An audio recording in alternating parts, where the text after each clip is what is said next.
Hi guys, I just thought I'd do a bit of a check-in for now because I have had another really interesting and positive telephone conversation of an hour long phone conversation, how do you say that? This time with my cousin, who's about my age. She's 4 years younger than me, and we have not spoken in more or less 40 years. I told you several times already that my parents divorced when I was small, and they were really at loggerheads with each other. And so the moment I got sort of transferred to my mother's side of the family, you should have expected me to have been around that part of my family, right? Because my cousin is the daughter of my mother's elder brother. And there shouldn't have been any reason for us not to see each other. And I haven't. I remember now, a year ago, almost a year ago, was the first time that I Googled my other cousin's name. They've got two children, my uncle and his wife. And the eldest one of those is a man. By now he's still, I think, 2 years younger than me. So the moment I tried to find him again, it was a big deal for me because I was trying very hard to get some sort of sense of connection to people, or also to find out things that they knew, just generally also find out how they were doing, and just I am becoming more normal. Believe it or not, I'm actually becoming a human person who likes to be connected, which is it's still a category in my brain that doesn't completely it registers, but I find it completely it's very fresh and new, and I like it. I like it a great deal. It feels a lot safer, and it feels but I'm not used to getting any positive feedback other than from my husband or real personal friends. Of course, I have those. Not many, but nobody my age really has normally very many people that they're very. There are people who are like that, who've got friends all over the place, but many people, if they've moved out a couple of times, you just lose sight of each other.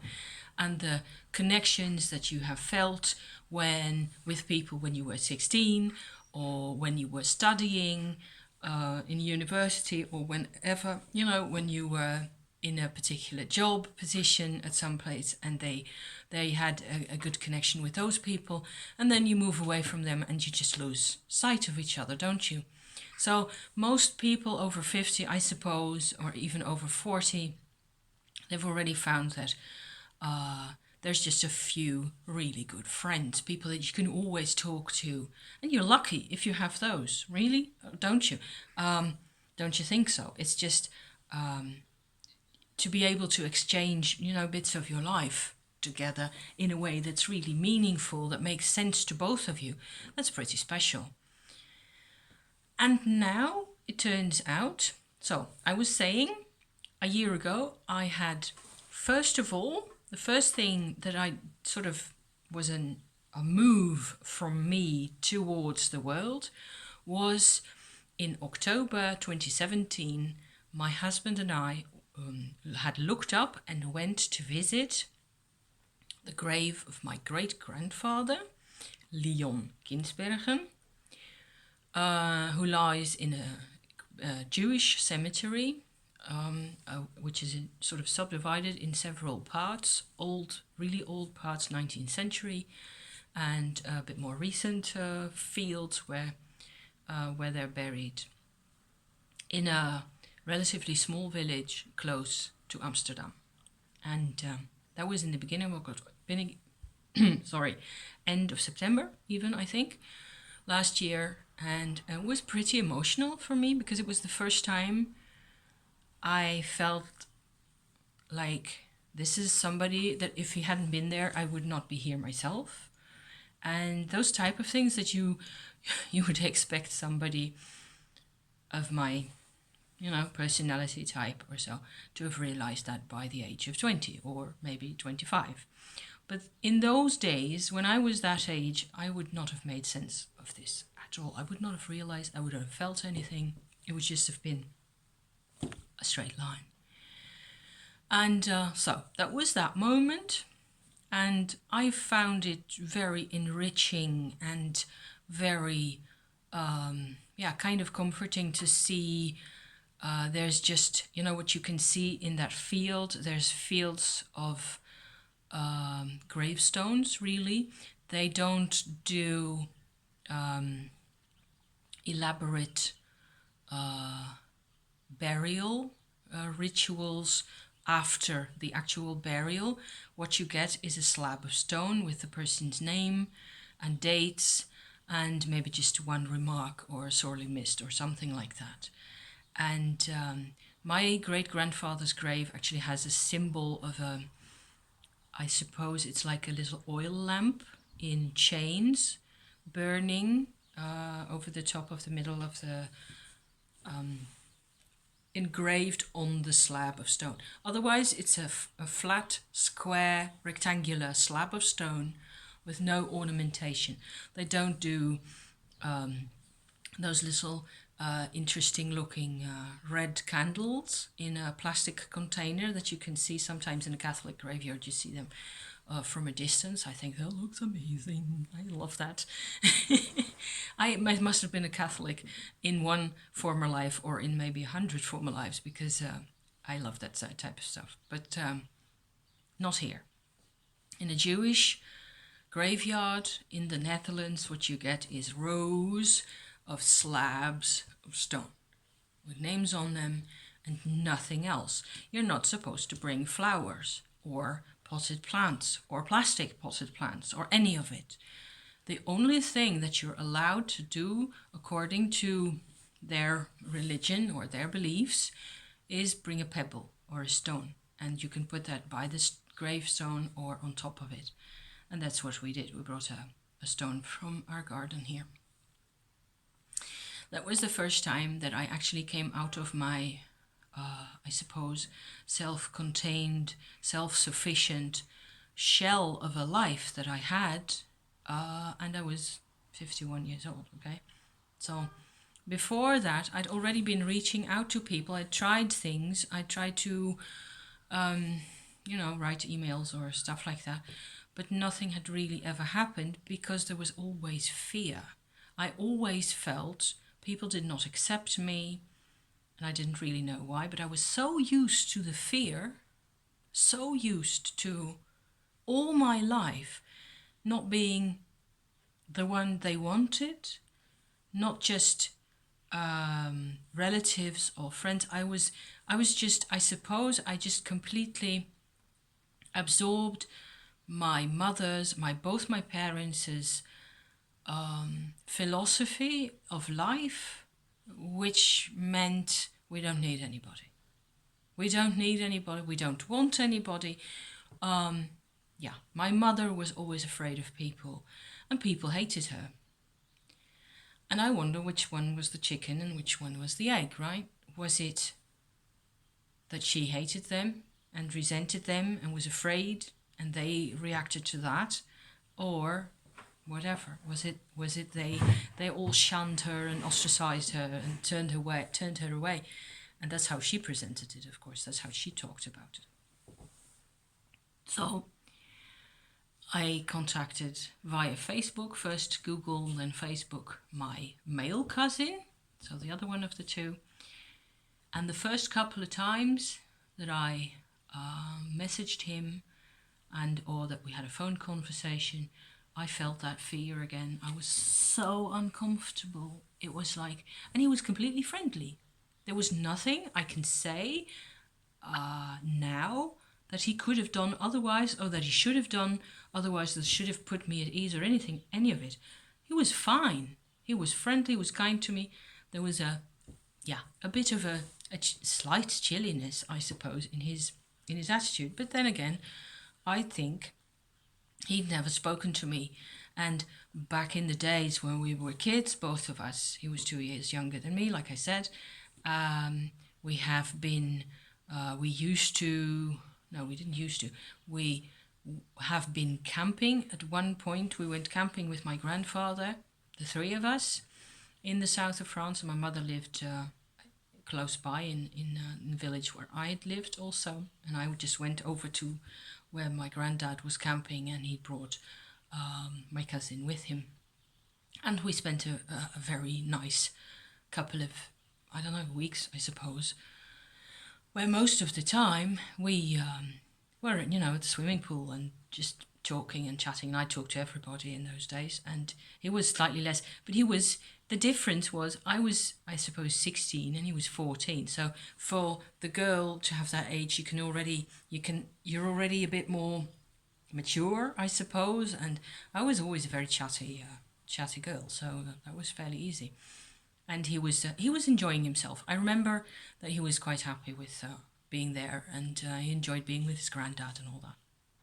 So, but there was chilliness in the conversation that I just assumed had to do with the 40 years that had, just gone, and 35 with him, And, but I was scared. I was scared of talking to him on the phone, and it felt awful, horrible. And I had this, pain in my stomach. I was so uncomfortable. And none of that sensation. Yesterday, with my other cousin and I, my girl cousin, she's 48. Yes, you're a girl. She'll always be a girl. She's a different type, you guys. She's very cheerful, very perky, always, and optimistic, and just a breath of fresh air. So, and she has no knowledge of any witchy stuff. She has no knowledge of astrology or any of it, but she's an open mind. How about that? So I've been, having a go at her from the perspective of all the horoscopes, because she has had a bit of a falling out with her parents, my aunt and uncle. And so we've exchanged a bit of information, how things have been going, and it was so easy. It has been 40 years. I've never had a proper conversation with her in my life, except that I used to visit their parents when there was a birthday or something, and they used to sit there and talk ages, forever, deep into the night, about money and diseases. How and the kids were just bored out of their minds, and the other guys used to go to bed at some point, and I had to stick around and stay awake. I hated it. The food was good, but the company and the conversation, it was just the ultimate drag without the queen. No queens. Yes, there was a queen, but it would have been like an inverse type of drag. I'm getting completely carried away now. That would have been her mother, and I feel rather bad talking about her, because she's been ill, also mentally, for quite a part of her life, and I think she's suffered quite a great deal, and she's had, she tries to be loyal. There you have it again. That's one of the themes that I want to get to in this video, and I will be getting back to it quite often, I think, about misplaced loyalty in families, because that's a thing. That's just, and I am so glad. I don't know how people live without astrology, because it explains it. It explains, you can just see it. It becomes so clear and so easy to just, see the receptivity and the need, where not just through the black moon, but there's a couple of other places or bits where you can have a strong resonance with especially when you are a kid. And those parents used to be kids themselves. They used to be 4 and 5 years old and be completely only wanting to connect, right? And so we Europeans, I think, Northwest rich Europeans with all our possessions, we come from quite a dark place, I think, and especially the women. And so it's been an absolute blessing to talk to my cousin who is, trying to forge her own way forward. And she, I'll be probably talking about her again soon enough because she'd already sent me another message because she has another person that she'd like to have the horoscope for. And I managed to somehow say the things that she can hear, which is pretty cool, I think, because normally I just used to talk like this, over people's heads. I was interested in all the information, but people just went brain dead instantly because it didn't connect with what their experience of the situation was. But now all that has changed, and I can actually say things and really show that I understand both the perspectives. So when two people fight, I can I'm trying to mediate. I suppose I'll always be, interested in whether it be possible to make them see each other and see them, both of them, as having a need and having issues and loyalties and dependencies on also on people who are no longer there. So I pulled a couple of cards after my conversation with her. 6 of discs right there. It's supposed to be a really happy card. Go for it. It says in the book. Empress. Excellent. I'm not even such a great fan of this type of Empress because she's a bit thin in the arm, the upper arm. But it's an Empress, I'm not complaining. And which is the other one? There's number 3. Strength, which I don't get regularly lately. I don't think I've had the Strength card at all very often. And it comes out now. So 3 very positive cards. And it looks like I've got actually a channel of communication with a member of my family that I can actually talk to. It's miraculous. It is a God-given, a God-ordained miracle. I'm quoting. If you haven't seen the movie Hidden Figures with Janelle Monáe, I'm a great fan, go stop this and go watch it. It's, if you can find it anywhere. Because that's a cool movie with, I won't spoil it. Just Hidden Figures. And she says that at some point. It's a God-ordained miracle. Anything else? Yes, one other thing. I find that when things happen to me and I have exchanges, communication and interactions with people like this where a lot has been going on, the past is there and then again it isn't, I have to make a new start with somebody and sort of figure out what I want, what I need, how I look at things, how much of it. Because one of the good things, my cousin, she doesn't mind me talking about my mother. The other ones, everybody else had a problem with my mum, but not my cousin, because she's not like that, and she's a way younger generation. But the thing I was going to say really is that this is my diary, just a dummy book. And how can I show this? Let me take this out. There's a bit of astrology right there at the top, and I just write often, not every day.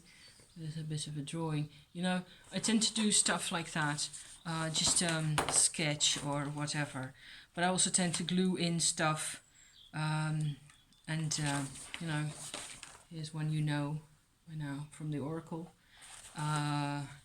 If I have even bits of chocolate wrapping or coffee packaging bits and pieces, I'll stick those in here because yeah, it's just a bit of color, on the page.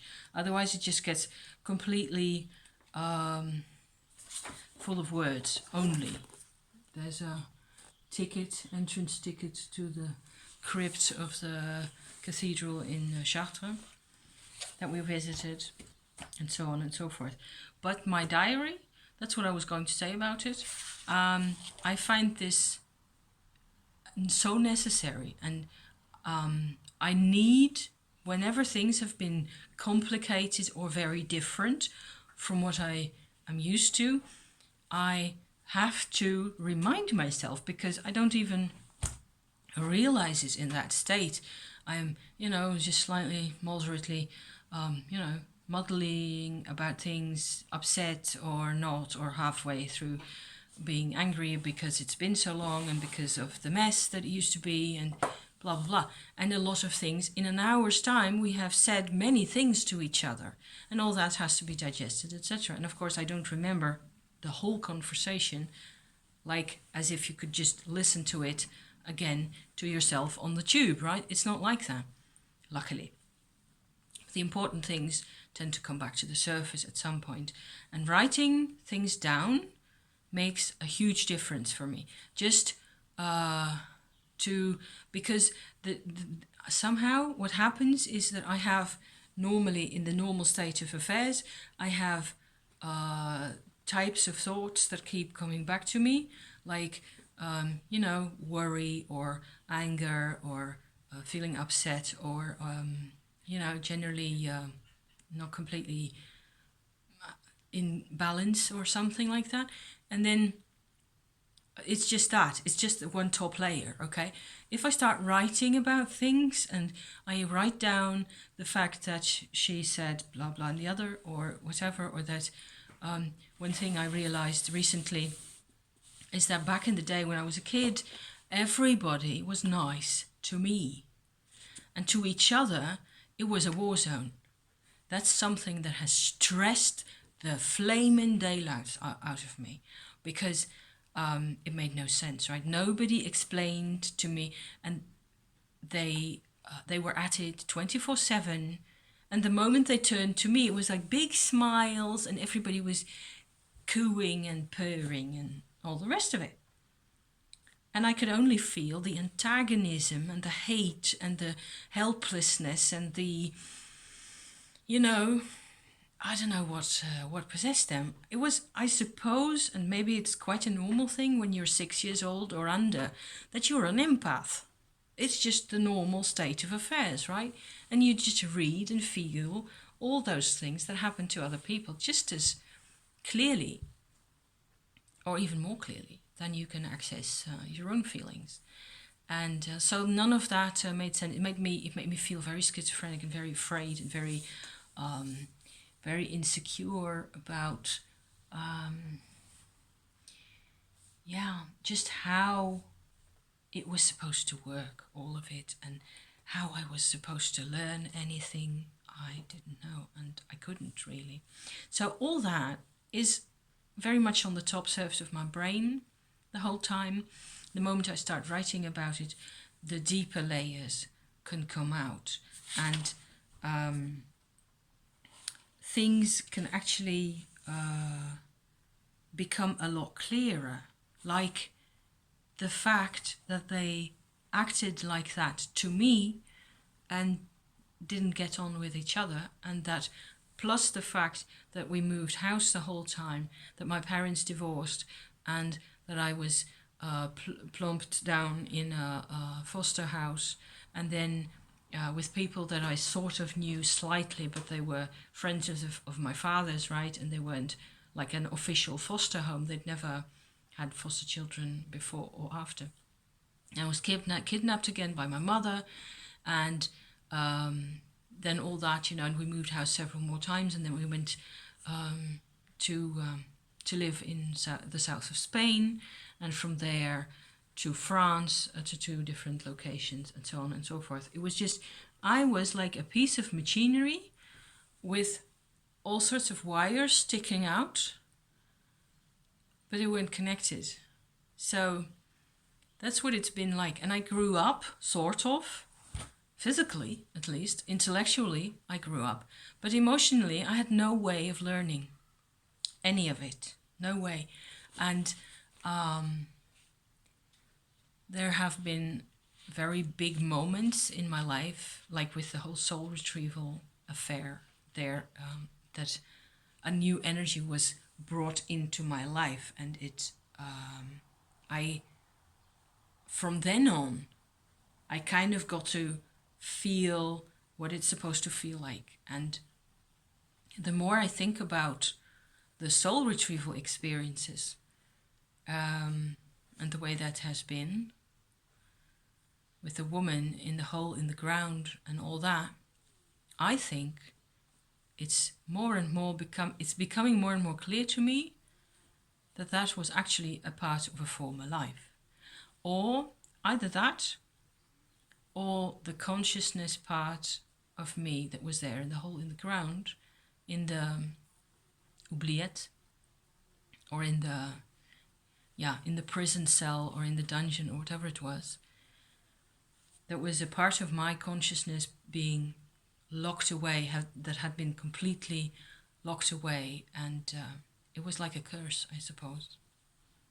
And getting back to that, making contact with that, and finally coming to integrate with that part of me has enabled me to progress forward with my life. And finally also, what we're doing now is just connecting the dots, really, and making sure that whatever I have to give can be given, and that there were, I'm just working on that now. So all that is way easier, and it feels easier now than all the other things used to do, or the soul retrieval process was completely unsure, and it felt like I will do this, but because I have no other option. I have no idea where I'm going with my life. I had plenty knowledge, so I knew what the term soul retrieval meant, right?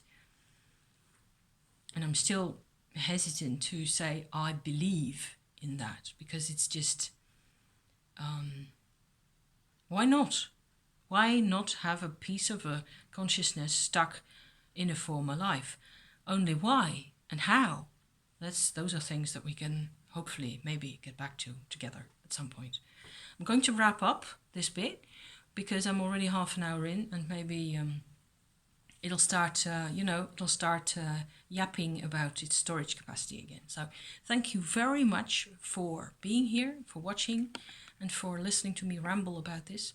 And I will be getting back to you again soon. Bye bye for now. Thank you.